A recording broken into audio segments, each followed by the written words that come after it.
Hi friends, welcome to our channel. Brahmamudi serial next ఎపిసోడ్లో ఏం జరగబోతోందో ఈ వీడియోలో చూసి తెలుసుకుందాం. కావ్య అప్పుతో కాల్ మాట్లాడుతుంటే కావ్య మాటలు వినేసిన రుద్రాణి అసలేం జరిగింది అని తెలుసుకోవడానికి ఈ వీడియోని స్కిప్ చేయకుండా ఎండ్ వరకు చూసేయండి. అనామిక వాళ్ళ గదిలో కళ్యాణ్తో ఇలా అంటోంది. అప్పుడు కళ్యాణ్, చాలా అనామిక, నువ్వు మా వదిన గురించి చాలా తప్పుగా మాట్లాడుతున్నావు అని అంటాడు. అప్పుడు అనామిక, నేనేం తప్పుగా అన్నాను? నేను అన్నది నిజమేగా కళ్యాణ్. అప్పుని అడ్డు పెట్టుకొని మన మధ్యన మీ వదిన గొడవలు పెట్టలేదా? అందుకే కదా నేను పోలీస్ స్టేషన్ దాకా వెళ్ళింది, ఈ ఇంట్లో పంచాయతీలు పెట్టింది. లేకపోతే నాకేం అవసరం కళ్యాణ్ అని అంటోంది. అప్పుడు కళ్యాణ్, నువ్వు ఎన్నిసార్లు చెప్పినా కానీ వినవు, నువ్వింకా మారవు, నువ్వంతే అని అంటాడు. అప్పుడు అనామిక, ఆవిడ పైకి చాలా మంచి ఆవిడలాగా ఉంటుంది, కానీ లోపల కుళ్ళు కుతంత్రాలతో పనులు చేస్తూ ఉంటుంది అని అంటుంది. అప్పుడు కళ్యాణ్, అనామిక, ఇంకొక మాట మా వదిన గురించి తప్పుగా మాట్లాడితే నేను అస్సలు ఊరుకోను అని అంటాడు. అప్పుడు అనామిక, ఏం చేస్తావు కళ్యాణ్? నేను అంటాను అని అంటోంది. నేనే కాదు, నా ప్లేస్లో ఎవరున్నా సరే ఇలానే మాట్లాడతారు కళ్యాణ్. తన భర్తకి తను ఉండగా ఇంకొక అమ్మాయితో పెళ్లి చేస్తానంటే ఏ అమ్మాయి ఊరుకోదు కళ్యాణ్.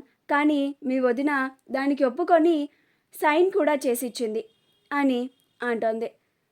అప్పుడు కళ్యాణ్, మా వదిన ఏం చేసినా ఆలోచించే చేస్తారు, ఆవిడ మీద నాకు నమ్మకం ఉంది అని అంటాడు. అప్పుడు అనామిక, నువ్విలా గుడ్డిగా నమ్మే ఇలా మన కాపురం ఇలా ఉంది అని అంటుంది. అప్పుడు కళ్యాణ్, దానికి దీనికి సంబంధం ఏముంది అనామిక అని అంటాడు. అప్పుడు అనామిక, అవును కళ్యాణ్, మనం ఇలా దూరంగా ఉండడానికి కారణం మీ వదినే కదా అని అంటోంది. అప్పుడు కళ్యాణ్ మధ్యలో, మా వదినేం చేసింది అనామిక అని అంటాడు. అప్పుడు అనామిక, మరి కాదా కళ్యాణ్ అని అంటోంది. అప్పుడు కళ్యాణ్, సూటిగా చెప్పు అనామిక అని అంటాడు. అప్పుడు అనామిక, మీ వదిన అప్పుని ఇచ్చి నీకు పెళ్లి చేయాలని చూడలేదా? తన చెల్లి నిన్ను ప్రేమించింది అని, తన చెల్లికి న్యాయం చేయాలి అని నాకు అన్యాయం చేయడానికి కూడా వెనకాడలేదా మనిషి అని అంటుంది. అప్పుడు కళ్యాణ్, అనామిక, మా వదిన అలాంటిది కాదు, అప్పు కూడా చాలా మంచిది.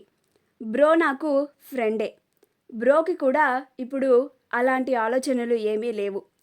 నువ్వు మా ఇద్దరి మధ్య ఉన్నది కేవలం స్నేహమే అని అర్థం చేసుకుంటే తప్ప నువ్వు నాతో కలిసి ఉండలేవు అని అంటాడు. అప్పుడు అనామిక, అంటే ఏంటంటున్నావు కళ్యాణ్?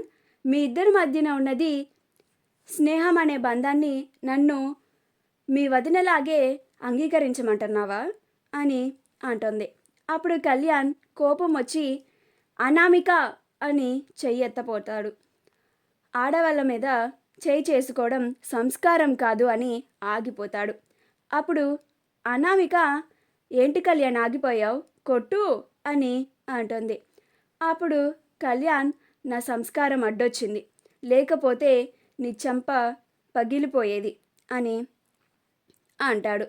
అప్పుడు అనామిక ఏడుస్తూ ఒక పక్కన కూర్చొని ఉంటుంది. అప్పుడు కళ్యాణ్ నిద్రపోతాడు. ఆ తరువాత మరుసటి రోజు అపర్ణ అందరినీ హాల్లోకి పిలిపిస్తుంది. అందరూ అపర్ణ మళ్ళీ ఎందుకు పిలిపించిందా అని, ఇప్పుడు ఇంకేం పంచాయతీ జరుగుతుందా అని అందరూ చూస్తూ ఉంటారు. అప్పుడు అపర్ణ పంతులు గారికి కాల్ చేసి రమ్మంటుంది. అప్పుడు పంతులు గారు వస్తారు. అప్పుడు ఇందిరాదేవి, అపర్ణ, ఇప్పుడు పంతులు గారిని ఎందుకు పిలిపించావు అని అంటుంది. అప్పుడు అపర్ణ, పెళ్లి ముహూర్తాలు పెట్టించడానికి అత్తయ్య అని అంటుంది. అప్పుడు ఇందిరాదేవి అపర్ణని ఏమీ అనలేక సీరియస్గా చూస్తూ ఉంటుంది. అప్పుడే పంతులు గారు వచ్చి నమస్కారం అమ్మా అని అంటారు. అప్పుడు ఇందిరాదేవి సీతారామయ్యలు ఇద్దరు నమస్కారం, కూర్చోండి పంతులు గారు అని అంటారు. అప్పుడు పంతులు గారు ఏంటమ్మా, ఏమన్నా విశేషమా, నన్ను పిలిపించారు అని అంటారు. అప్పుడు అపర్ణ అవును పంతులు గారు, దగ్గరలో ఏమైనా ముహూర్తాలు ఉన్నాయా అని అంటోంది. అప్పుడు పంతులు గారు ఏం ముహూర్తాలు అని, ఏదన్నా పూజ పెట్టించడానికి అమ్మ అని అంటారు. అప్పుడు అపర్ణ కాదు పంతులు గారు, పెళ్లి ముహూర్తాలు అని అంటోంది. ఆ మాట వినగానే రాజ్, కావ్యలు, ఇంట్లో సభ్యులంతా ఆశ్చర్యపోతారు.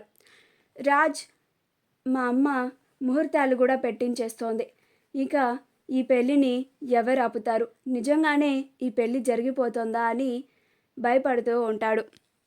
అప్పుడు పంతులు గారు పంచాంగంని పరిశీలిస్తూ ఉంటారు. ఇంట్లో వాళ్ళంతా భయంగా పంతులు గారు ఏం చెప్తారా అని ఎదురు చూస్తూ ఉంటారు. మాయా రుద్రాణీలు మాత్రం ఒకళ్ళ మొహం ఒకళ్ళు చూసుకుంటూ నవ్వుకుంటూ ఉంటారు. మన పని ఇంత ఈజీగా ఇంత త్వరగా జరుగుతుంది అని అస్సలు ఊహించలేదు అని అనుకున్నట్లుగా నవ్వుకుంటూ ఉంటారు. ఆ మాయ సిగ్గుతో మెలికలు తిరిగిపోతూ ఉంటుంది.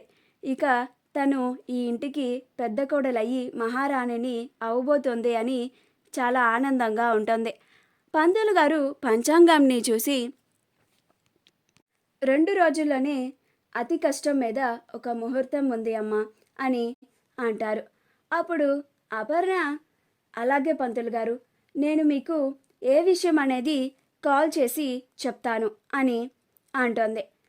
పంతులు గారు వెళ్ళిపోయిన తరువాత ఇందిరాదేవి ఏంటపర్ణ ఇది, ఎందుకు ఇంత తొందరపడుతున్నావు నువ్వు అని అంటోంది. అప్పుడు అపర్ణ ఇది ముందు నుంచే అనుకున్న విషయమే కదా అత్తయ్య, నేను ఈ పెళ్ళి జరిపిద్దామని ముందే చెప్పాను కదా, దానికి కావ్య కూడా అంగీకరించింది కదా అని అక్కడ నుంచి వెళ్ళిపోతుంది. అందరూ అక్కడ నుంచి వెళ్ళిపోతారు. కావ్యకి అప్పు కాల్ చేస్తుంది. అప్పుడు అప్పు ఏంటక్క ఇంకా స్టార్ట్ అవ్వలేదేంటి అని అడుగుతుంది. అప్పుడు కావ్య నేను స్టార్ట్ అవుతున్నాను కానీ అప్పు, నువ్వు ఇన్ఫర్మేషన్ అంతా కరెక్ట్గానే తెలుసుకున్నావా, ఇప్పుడైనా ఆ అసలు మాయ బయటికి వస్తుందా అని అంటుంది. ఆ మాటలన్నీ రుద్రాణి వినేసి ఆశ్చర్యపోతుంది. మా వీడియో కనుక మీకు నచ్చినట్లయితే లైక్ చేయండి, షేర్ చేయండి, మా ఛానల్ని సబ్స్క్రైబ్ చేసుకోండి, పక్కనే ఉన్న బెల్ ఐకాన్ని క్లిక్ చేయడం మాత్రం మర్చిపోకండి.